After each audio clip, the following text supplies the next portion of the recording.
Argos,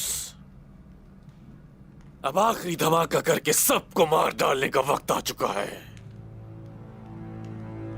हाँ, हमारे सिपाही तैयार हैं क्या? तैयार हैं जनाब।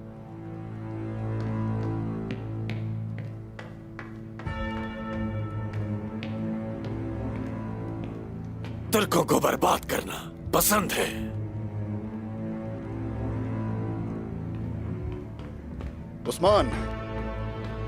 उस्मान बच्चों को भगा ले गया है निकोला। इससे अब कोई फर्क नहीं पड़ता मेरे दोस्त, सूद चलेगा। हमने जो बारूद भेजा था वो हर जगह पहुंच चुका, मस्जिदों में, बाजारों में, गलियों में। सूद जलकर राख हो जाएगा। मैं फौरन उससे इंतकाम लेना चाहता हूं, मार डालूंगा उसे। कोशिश इंतजार में होगा।